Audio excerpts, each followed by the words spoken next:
Hello kids, welcome back to Shane and me. Here another chapter of Peter Rabbit. So where did we stop last time? Yes, Peter Rabbit has tracked some of tracks, right? Like his own tracks. So let's begin with Peter Rabbit chapter 8 and I'm so glad that you all have watched it. Okay, let's start. Chapter 8 The Strange Tracks in the Old Pasture. Who has attentive ear and eye will learn a lot if he but try. Peter Rabbit. Peter Rabbit stared and stared at the tracks in the soft mud of the swamp in the old pasture. He would look first at the tracks, then at his own feet, and finally back at the tracks again. He scratched his long right ear with his long right hind foot. Then he scratched his long left ear with his long left hind foot, all the time staring his hardest at those strange tracks. They certainly were the tracks of a rabbit, and it was equally certain that they were not his own. They are too big for mine, and they are too small for Jumper the Hare's. Besides, Jumper is in the Green Forest and not way off up here, said Peter to himself. I wonder if he will try to drive me away. You see, Peter knew that if he had found a strange rabbit in his dear old briar patch, he certainly would have tried his best to drive him out, for he felt that the old briar patch belonged to him. Now he wondered if the maker of these tracks would feel the same way about the old pasture. Peter looked troubled as he thought it over. Then his face cleared. Perhaps, said he hopefully, he is a newcomer here too, and if he is, I'll have just as much right here as he has. Perhaps he simply has big feet and isn't any bigger or stronger than I am. And if that's the case, I would like to see him drive me out.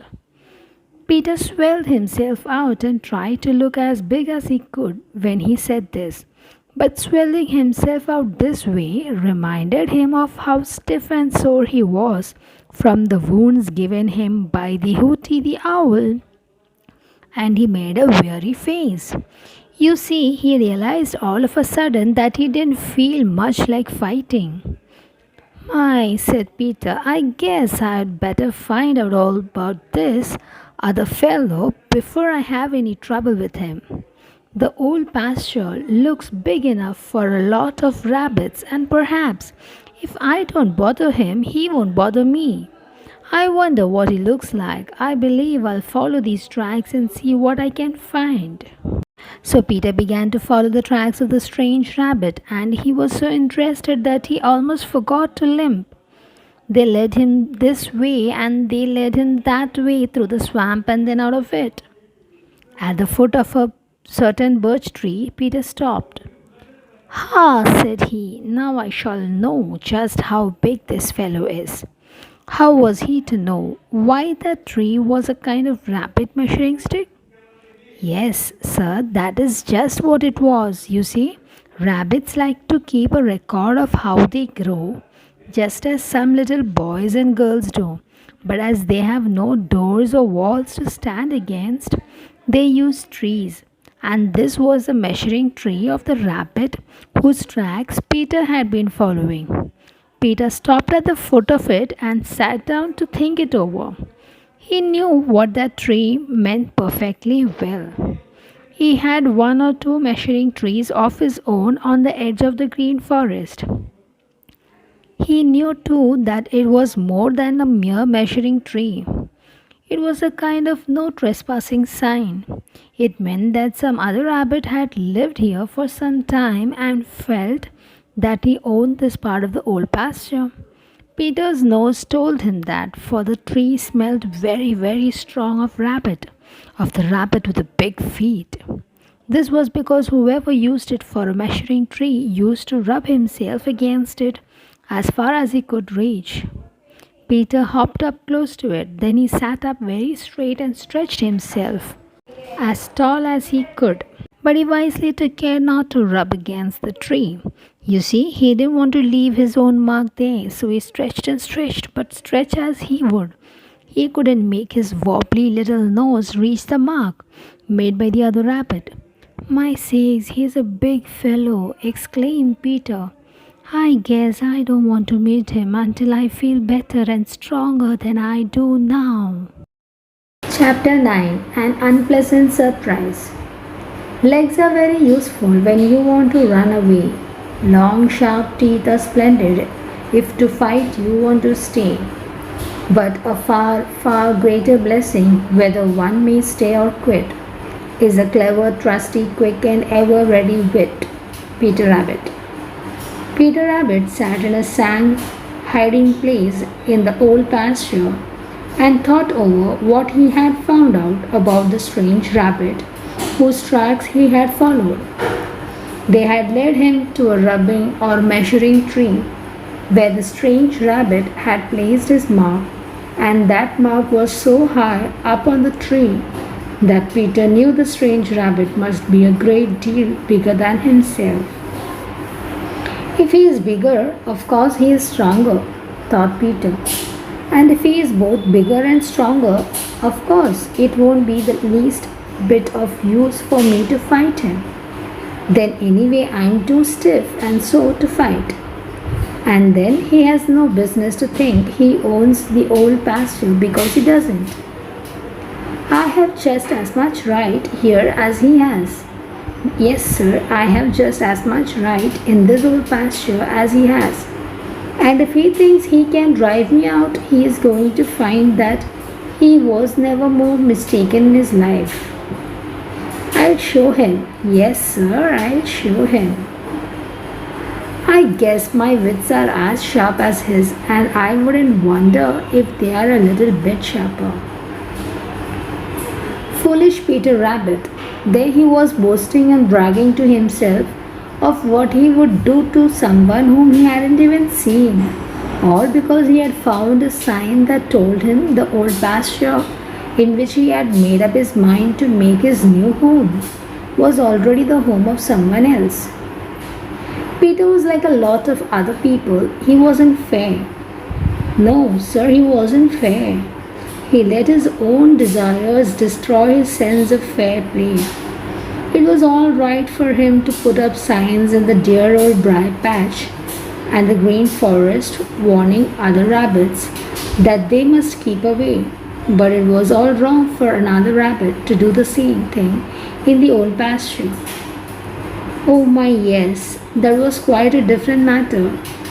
The very thought of it made Peter very, very angry. When he thought of this other rabbit, it was always as the stranger. That shows just how unfair Peter was, because you see, Peter himself was really the stranger. It was his first visit to the old pasture, while it was very plain that the other had lived there for some time. But Peter couldn't or wouldn't see that. He had counted so much on having the old pasture to himself and doing as he pleased that he was too upset and disappointed. To be fair, if the other rabbit had been smaller than he, well, that might have made a difference. The truth is, Peter was just a wee bit afraid, and perhaps it was that wee bit of fear that made him unfair and unjust. Anyway, the longer he sat and thought about it, the angrier he grew, and the more he bragged and boasted to himself about what he would do. I'll just keep out of sight until my wounds are healed, and then we'll see who owns the old pasture, thought Peter. No sooner had this thought popped into his head than he received a surprise. Such an unwanted surprise. It was 3 heavy thumps right behind him. Peter knew what that meant. Of course he knew. It meant that he must run or fight. It meant that he had been so busy thinking about how smart he was going to be that he had forgotten to cover his own tracks. And so the maker of the big tracks he had followed had found him out. Thump, thump, thump. There it was again. Peter knew by the sound that it was of no use to stay and fight. especially when he was so sore and stiff. There was nothing to do but run away. He simply had to. And that is just what he did do, while his eyes were filled with tears of rage and bitterness. Chapter 10. Peter Rabbit almost decides to return home. I have no doubt that you have been told how timid folks are sometimes bold, Peter Rabbit. In all his life, Peter Rabbit had never been so disappointed. Here he was in the old pasture about which he had dreamed and thought so long, and in reaching which he had had such a narrow escape from Hooty the Owl. And yet he was unhappy. The fact is, Peter was more unhappy than he could remember ever to have been before. Not only was he unhappy, but he was in great fear.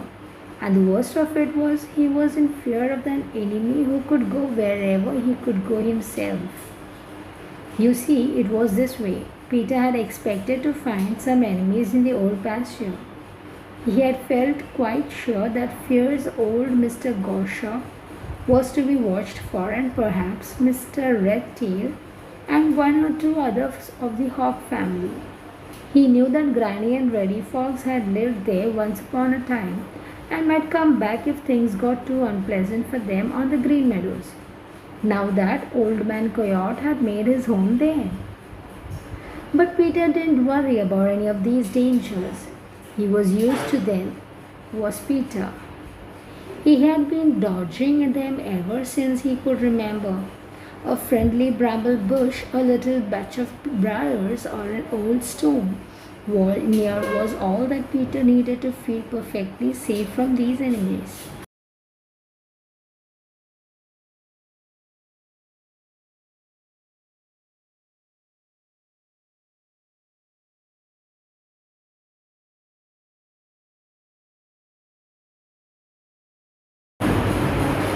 But now he was in danger wherever he went, for he had an enemy who could go everywhere he could. And it seemed to Peter that this enemy was following him all the time. Who was it?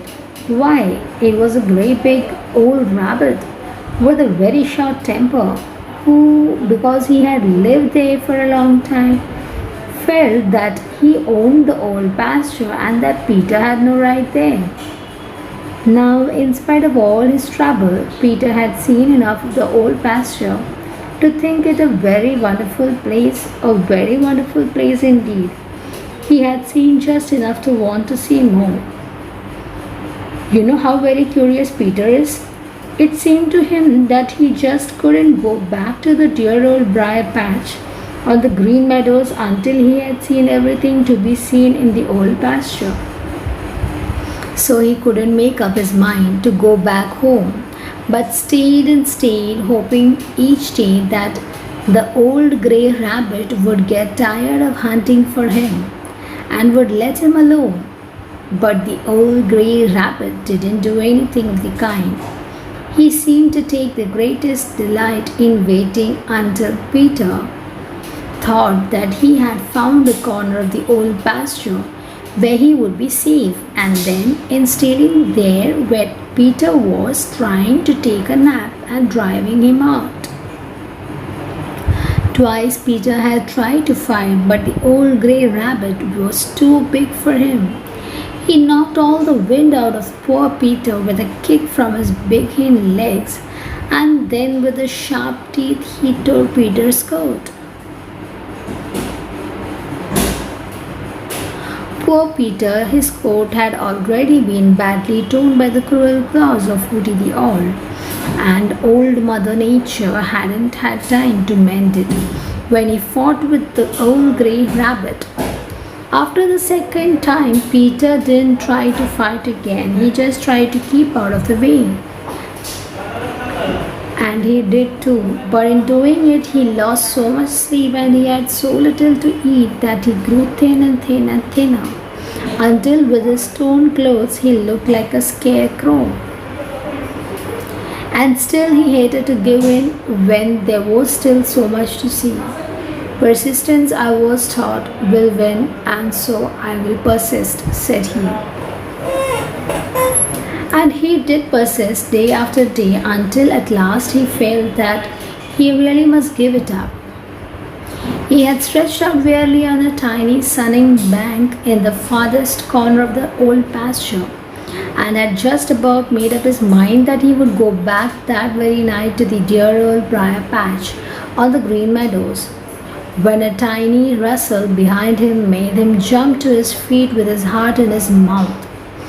But instead of the angry face of the old green rabbit, he saw, what do you think?